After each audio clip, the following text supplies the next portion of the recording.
On the financial side, which I think our viewers are maybe most interested in, the financial sanctions have been the U.S. will likely experience a very severe recession with no way out of it and may already be in one. The value of the dollar is cut in half in 5 years. That's very much of a depression dynamic, but at the same time, we have this spike in oil prices, and that could get worse. So it's kind of a strange combination of, I think, the 1930s and the 1970s, or at least that's where we're heading. You know, the stock market's hitting new highs every day, and in my view, it's a bubble. A lot of people disagree, and if you said it was a bubble a year ago, but you made a lot of money last year, so I understand that, but it still looks like a bubble to me. The problem with bubbles is they can go on longer than you think. People say you can't identify a bubble. I disagree. I think bubbles are easy to identify. What's hard is knowing when they're going to pop. And they can go on a lot longer than you think. So you don't want to necessarily run out and short the market, but I don't feel like it's a great time to dive in. We're definitely in a disinflationary trend with the possibility of deflation and a very severe recession. So that's in the cards. But you have these anomalies, or not anomalies, they're just counter trends. And the price of oil is one of them, which we talked about. But that happened in the late 1970s. The whole Phillips curve idea that there's a measurable reciprocal relationship or inverse relationship between unemployment and inflation is nonsense. It's just not true. The Fed believes it's true, and so you have to understand it if you want to do Fed forecasting, which I do.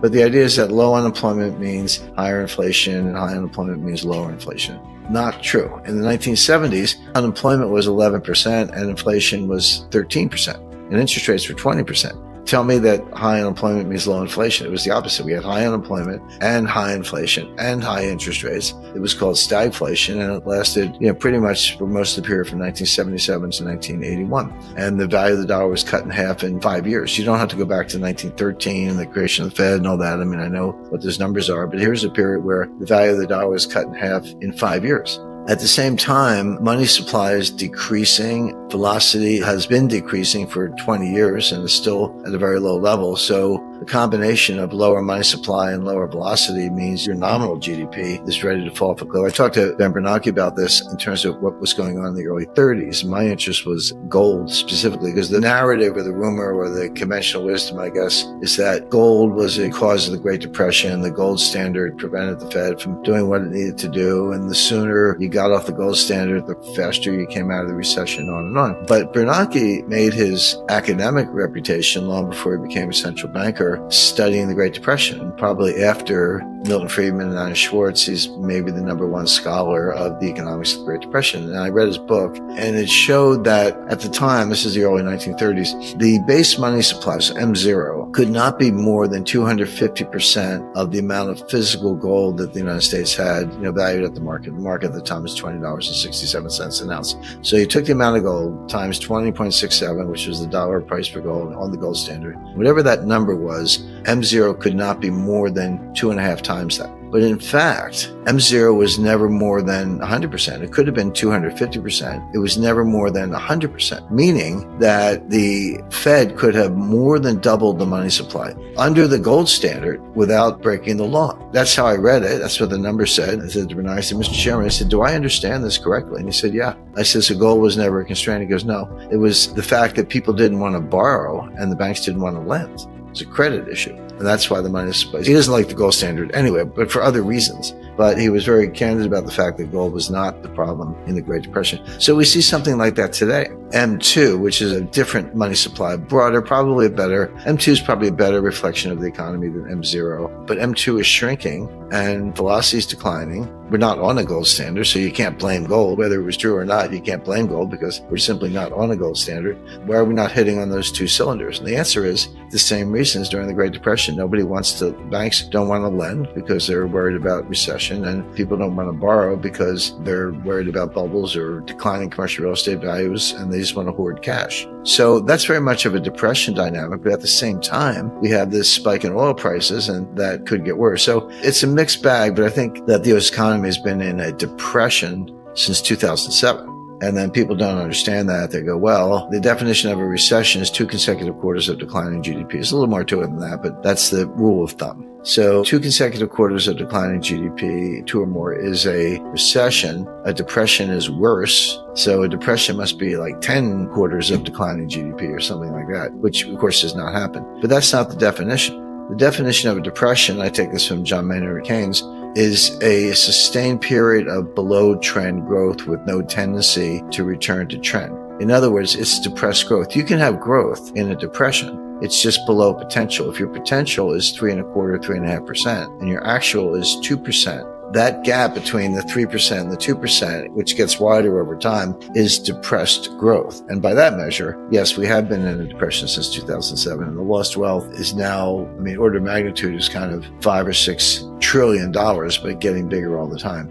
So I think we're in a depression using that definition. It's good enough for Keynes, it's good enough for me, and with no way out of it, and possibly getting worse. So I would say the US will likely experience a very severe recession, may already be in one. Then the question is, do you get a banking panic on top of that? Because banking panics or financial panics in capital markets or banks are not the same as recessions. They're different things. You can have a recession without a banking panic, as we did in 1990. You can have a financial panic without a recession, as we did in 1998. 2008, we had both. We had a panic and a recession. But we may be in for something like that again. I always tell people, pretty much everything you read in the New York Times, the Washington Post, LA Times, Reuters, and others are just wrong or outright lies. It's very difficult to get good sourcing. People don't understand the Russian way of war. They're never in a hurry. They're very slow, methodical, thorough. They put up a great entrenched defense, and then they fight a war of attrition. They basically annihilate the enemy without ever attacking because the enemy attacks them. They invented what they call crumple zones. They'll make a sort of advance, but not in great strength, and then the enemy counterattacks and they retreat. And then the enemy moves forward. What they don't realize is they're going into a kill zone, and they get a massive artillery drone and bombardment and get annihilated with very high casualties. It's a war that never should have happened. It was really a failure of U.S. diplomacy, among other things, but a war that never should have happened. But on the financial side, which I think our viewers are maybe most interested in, the financial sanctions have been a complete failure. About to get worse, by the way. I'll spend a minute on that. But I teach a seminar on financial warfare at the U.S. Army War College in Carlisle, Pennsylvania. And when I did it 2 years ago in April 2022, right after the war started, I went through the sanctions. It's a small class, about 12, 13, all handpicked mid-career officers, lieutenant colonels, Navy commanders, some civilians, CIA, State Department, and a few others. But it's an elite group. They've been kind of handpicked as the future big brains. I always ask how the old classes are doing, future 3-star generals or deputy national security advisors, etc. And the class was very gung-ho. It was right after the war began. I said, just so you know, the sanctions are going to fail, and they'll actually be worse than a failure. They'll boomerang and hurt the United States more than they hurt Russia. It will not change Russia's behavior. In that sense, they'll fail in terms of the immediate objective. But actually, the Russian economy will be fine. So then I taught the class again. By the way, in the 2022 class, I got a lot of pushback. I guess everyone was gung-ho. And that's okay. It's seminar style, and you're supposed to have, different perspectives. So that's a good way to do it. In the 2023 class, I said, here's what I told last year's class. And I was right about everything. The sanctions had failed. They had hurt the United States. The Russian economy was fine. All the oil or natural gas that Western Europe didn't want, they sold it to India and China. The Russian ruble was steady. It's gone down a little bit, but the idea that we're going to destroy the ruble, we're going to crush Russia, not true. He actually doesn't know what he's talking about. The Russian economy is outperforming the U.S. economy right now. The only economic problem Russia has is they have a labor shortage because their economy is running so hot that